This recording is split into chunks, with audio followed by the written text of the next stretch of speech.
Welcome back to another episode of the Bees and Honey podcast. Today we speak with Andrew Edlin, who owns Andrew Edlin Gallery as well as the Outsider Art Fair. I think you'll really enjoy this episode. Thanks for listening. What I love about Anchor is that it's given me creative control of my own material. I was approached by a big company to do a podcast about the art world, and I didn't want to sign over all rights to them.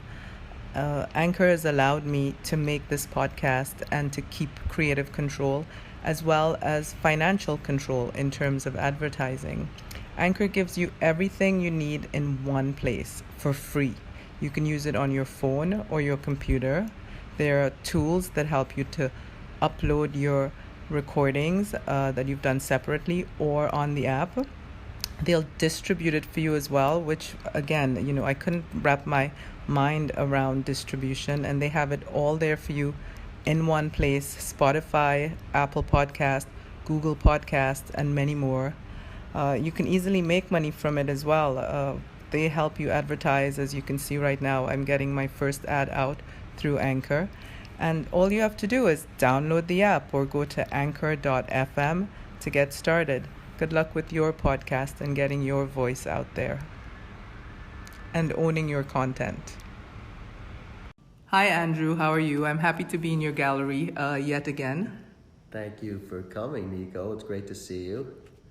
Yeah, I was looking at the exhibition here, and as usual, I don't know the artist. Can you tell us a little bit about this current exhibition? Well, we have two simultaneous solo exhibitions for Janet Sobel and Pearl Blauvelt, both who were self-taught artists born in 1893.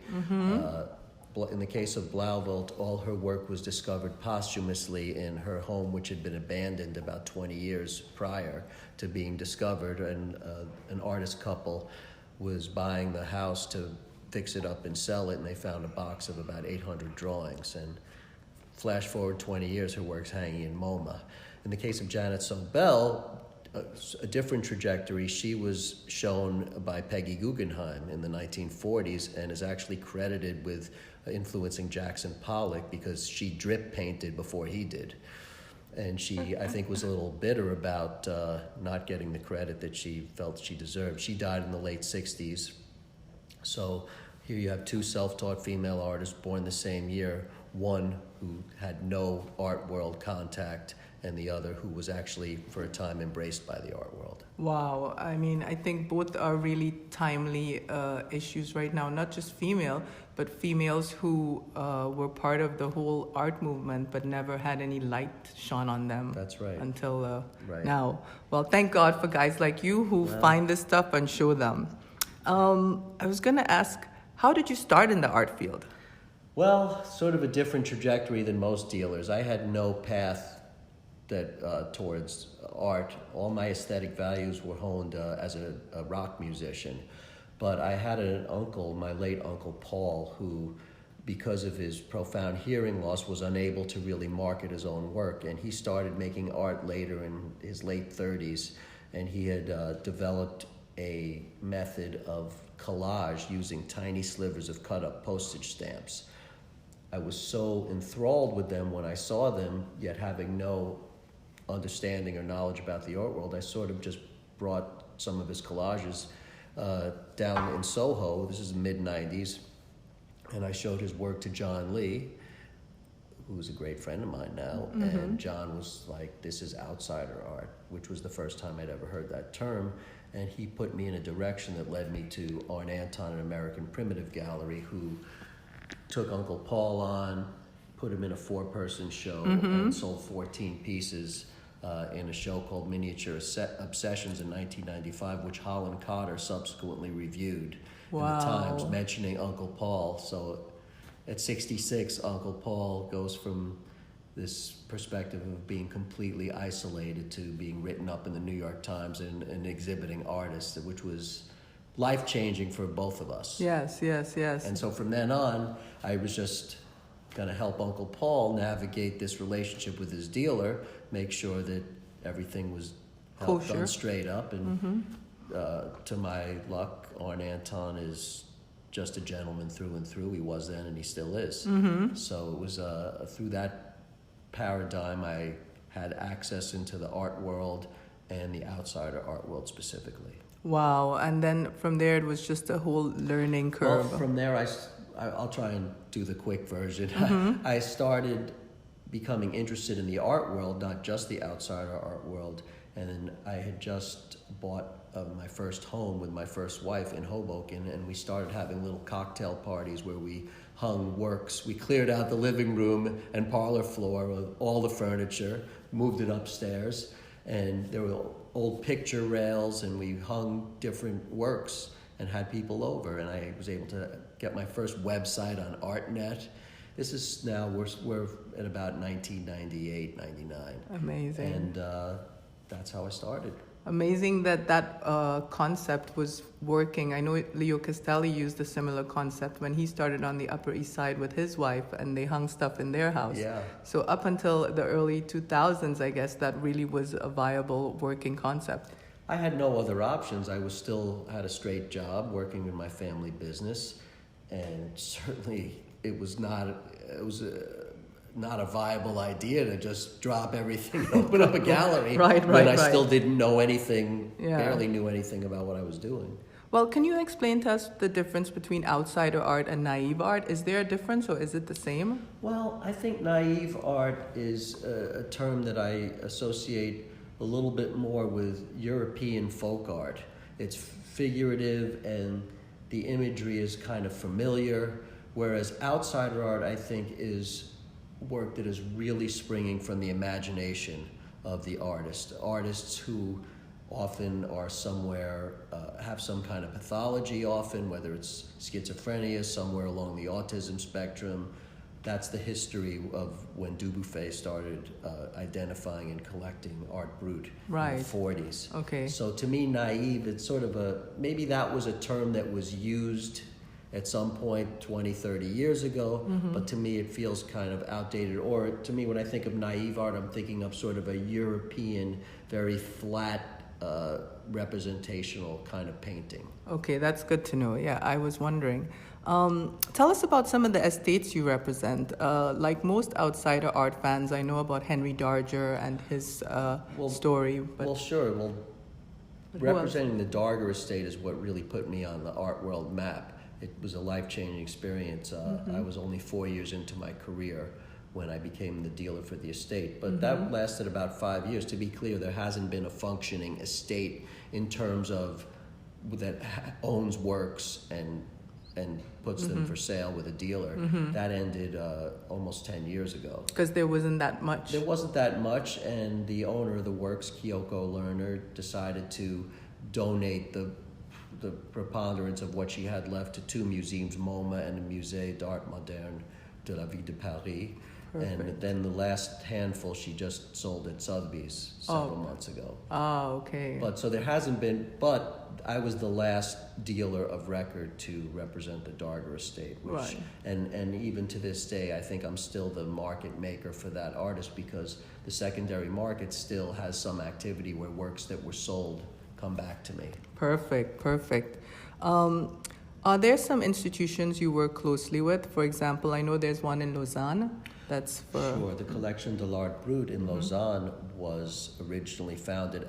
It was Dubuffet's personal collection that he donated to the city of Lausanne. Okay. So yes, I certainly, when you say work with them, I've had artists that have shown there. We try and involve them in the Outsider Art Fair. So certainly the director's a colleague and close friend, and certainly the closest association I would have would be right here in New York with the American Folk Art Museum. Right, I was going to ask you about that next because I only just found out that your wife works there. That's true. She's the senior curator there. Perfect. Wow. So you guys had that in common when you met. That's right. We met through this outsider art world. Lovely. Well, I mean, you know, I'm a bit of a cynic now, but that means I was a romantic at some point in the past. So I love stories like that. Well, certainly this kind of art really drew us together, and it is a nice story. Yes. Well, you can tell us if you want some of it. Well, I in 2005, I went on a European trip based on a show at the Kunstpalast Museum in Dusseldorf called Du Buffet and Art Brut. I thought, this is right up my alley. How can I not see that? And it was the director at the time was Jean-Hubert Martin, who's the legendary French curator. And when I was there, I very oddly saw these large-scale black and white photographs, which were obviously by a trained artist, which you wouldn't think to see in an Art Brut exhibition. Yet what I realized, they were taken by Marielle Del Curto, the Swiss photographer, whose MO was to document outsider art environments and outsider artists. So there were these beautiful photographs of these sort of falling down looking gingerbread houses in the middle of the Quebec forest. And I made note of it at the time. I was very much interested in the gray area between outsider art and contemporary art. So I was like, wow, art that was a contemporary medium like photography, yet the subject was outsider art. So I thought this could be really compelling to do a show. And then at the end of my trip, I was in Lausanne, and I found out from the assistant director there, who's now the director, that in fact, that body of work, Richard Greaves was the artist, was going to come to Lausanne after opening in Montreal at the Darling Foundry. And I was like, maybe we can arrange for it to take a pit stop in New York. And the person who discovered this work was going to co-curate the show based in Montreal. So I went up with a collector and a journalist to go to the site to see, and then drive over to do the opening. And the co-curator turned out to be Valerie Rousseau, who is my wife. So it was a really kind of amazing story, and really fantastic how this art brought us together. Yeah, art. And Marielle Del Curto, the photographer, we had come and be our wedding photographer years later. That's brilliant. That's brilliant. I mean, that is a great story. I really love that story. Just recounting. Exactly. And now we have a little poulette, Ophelia, who's 9 years old. Wow, and that's a great name. Yeah, thank you. That's a great name, Ophelia. Yeah, well, I take that to heart, and I'm inspired. Good. Which is, the only reason I continue to do this work, because it puts a smile on my face as well. Right.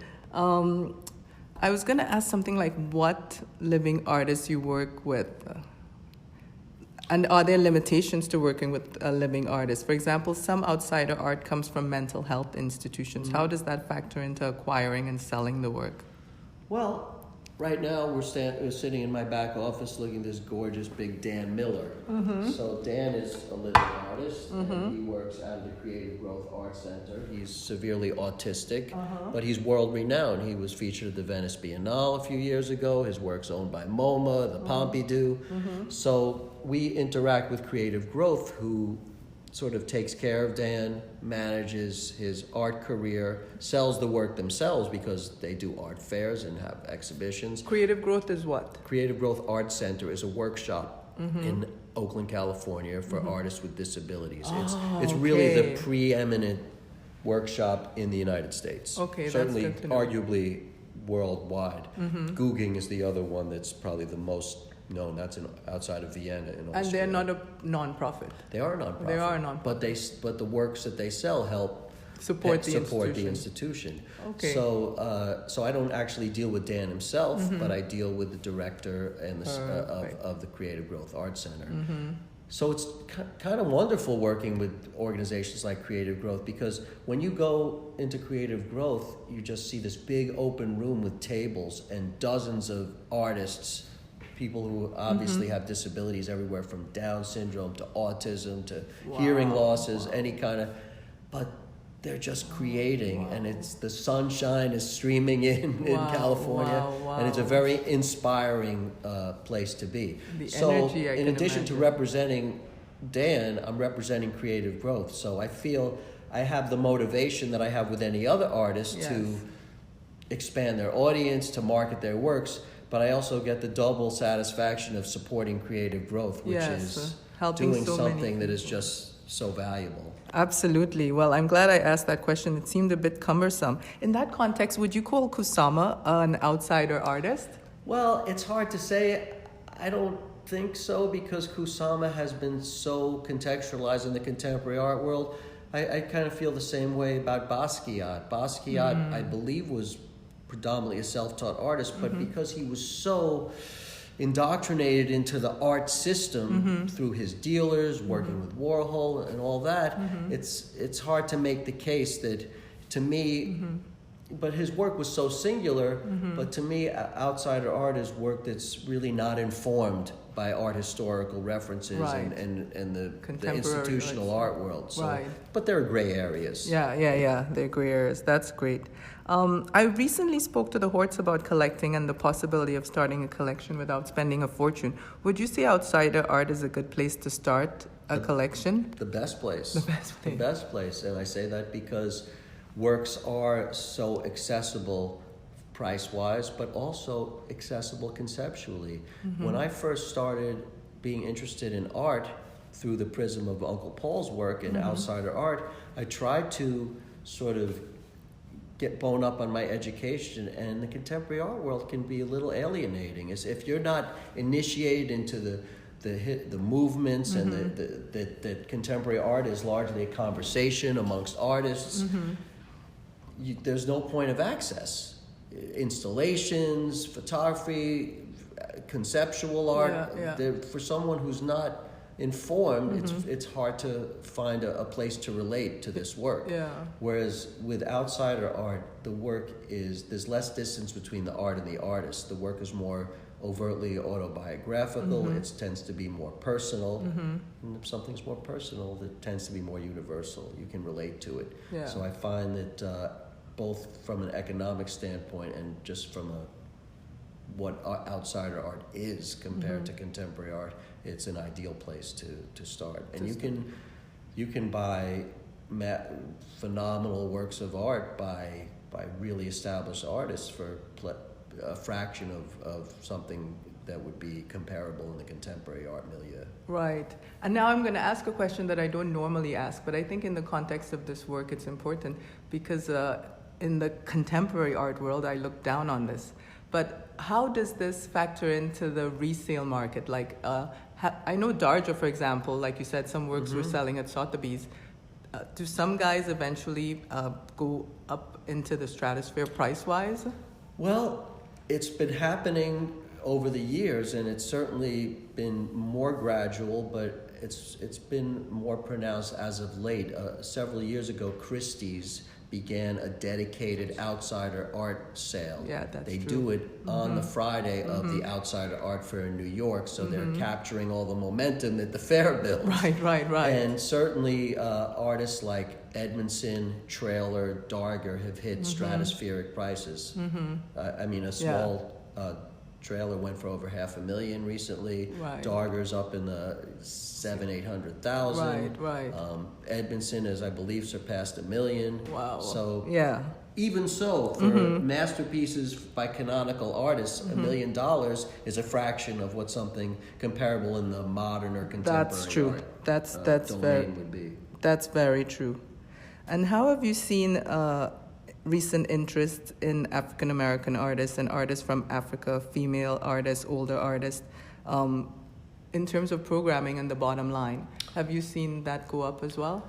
Well, I can say from my own point of view, for instance, I began representing the estate of Beverly Buchanan several years ago. Beverly's work had been exhibited here in New York with Bernice Steinbaum in the 90s, and yet she passed away in, I think, 2016. She had Alzheimer's, so she hadn't been active for a while. But I saw her work at the Studio Museum in a group show that I went to the opening because I was representing Thornton Dial at the time, and his work was in the show. And I was so mesmerized by these shacks, sculptures, there's one over there, that were on a table right as you walked in, and I did my homework and I tracked it down, and I found someone who was looking after her work, and I arranged a show. It did a little bit, not great, got a little press, and then the Brooklyn Museum decides to do a solo retrospective. And wow, I sold work to the Met, to the Brooklyn, to museums, to A collectors all over the world. So to the extent, I just think Beverly's a terrific artist, but yes, she's African American, female. I think certainly the motivation of the art world to give attention to artists that aren't just white males has certainly helped their markets. It's hard for me to say that artists like Buchanan or Thornton Dial or Lonnie Holly are not getting their due for any other reason that they're great artists. Yeah. But I guess it would be naive to say that these factors that don't relate specifically to the art. Well, it relates to the art, but you know what I mean. That their color and their gender isn't giving opportunities that were not available at that time, longer ago. Well, I recently was looking at someone's. I think Christie's has a newsletter, and they were basically interviewing someone who said, "Oh yes, now it's quite fashionable. It's trendy to have African artists, but I heard the next trend." Is Korean minimalism. And and this is the sad truth. I'll tell you something. I never followed any trends. I wouldn't in a million years. Yeah. That's not why I do this. Yeah. To the extent that people sometimes say outsider art is becoming hotter, and listen, I'm gonna do what I want to do, regardless of what's in or what's out. Right. But I believe in this work. I believe in these. A lot of these self-taught artists are just, the work comes across sometimes as renegade because it's not informed, and it's not part of the institutional art world. But these artists just didn't really know about any of that. And yet I should say I also represent trained artists. Like who, for example? Well, Carla Knight. Is my next show. So she's a trained artist. She went to RISD, and I've worked with Duke Riley, who's a trained artist. I've worked with Summer Wheat, who's a trained artist. Yeah. So I would never just show something because of some category it fits into. I get involved with work that moves me. Right. Well, tell us about the Outsider Art Fair, how it evolved and how it's working out now with its current iterations in Paris and in New York. Sure. Well, the fair, we just had our 28th edition in New York, and I began exhibiting as a dealer in the, I would say, early aughts, maybe 04, 05, I don't remember my first year. But then in 2012, I offered to buy the fair from Sandy Smith as founder, which I did in 2012. So my first dance was 2013. So this was my 8th year as the owner of the Outside Art Fair. And my first year in 13, it was such a runaway success with triple attendance and Roberta Smith's amazing review that I felt the momentum was such that I needed to not wait another year. So we started the one in Paris that October. Right. So now this will be our 8th fair in Paris this coming October, which we do during FIAC. Right. So, and where do you do it in Paris? It's called Atelier Richelieu. It's sort of in the Opera District. Atelier Richelieu. So that's on Rue de Richelieu? Yes. Is it across from the Molière sculpture? Not exactly, but it's not far. It's not far, yeah. It's sort of down the street from La Bourse. Yeah, okay. And so the fair continues to grow. When I first acquired it, we had 32 dealers in New York. Now we have 65. Our attendance keeps growing every year. This was probably the most successful year ever in terms of the attendance, the business that was done by our dealers. And Paris, we started kind of from scratch. So each year it keeps building a little more. And also we do it during FIAC. Yeah. So it's a challenge because FIAC sort of sucks a lot of the oxygen out of the room. And we get positioned a little bit more as a satellite fair. But we felt at least to get started, we needed to be do close to that time. Whether that we change that at some point is possible, but as opposed to the New York Fair, which is sort of a standalone fair, which we have no problem getting the press, art press that week. Right. I mean, I think it should have enough people in Europe who are interested in this without the other fair, but I mean, you'll figure it out as time goes along. That's right. But tell us about the music. I see you still have your guitar there. Are you still doing stuff with the music? I still play my guitar every day, and I haven't been in I haven't performed in a working band for sort of since I bought the Outsider Art Fair. Those things sort of seem to coincide. But it's really a passion for me, and my identity as a musician is very strong. I've passed it on to my children, who are accomplished musicians, and it's just I love to do it. I usually bring a travel guitar with me when I go places, and the acoustics in here are phenomenal with the high ceilings and the wood floors. Wow! And it's a great love. It's a first love. Well, hopefully I'll come over sometime when you're playing, because that would be a treat. Well, you don't have to twist my arm. I love to play for people. Okay, we'll just have to find the time. I was recently abroad, and I was reminded, because there was not so much visual art. There was, but I guess it would be called the outsider art, whatever I saw. But there was so much music that these people were creating, and I felt, yet again, was reminded that music is really the vehicle of the soul. I mean, I love all this eye candy in the art world, and some of it I don't love. Right. But when you hear good music, there's no way. It's a universal language. It's a universal language. That's and right. It doesn't matter what type of music, it's still a universal language. That's right.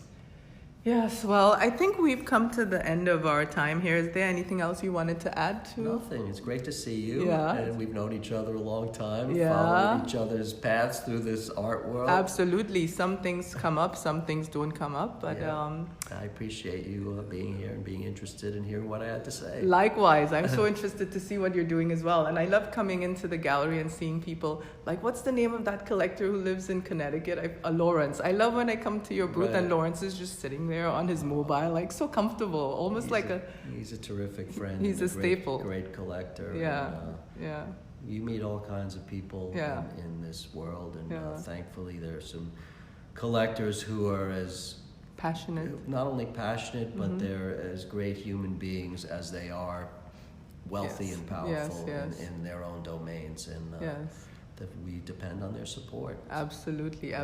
No, I believe you, and I agree with you in that sense. Yes. Good to be reminded. Anyway, so I'm going to log off now, but thanks again. Anytime. Okay, take care and have a good week. Bye, Nico. Bye.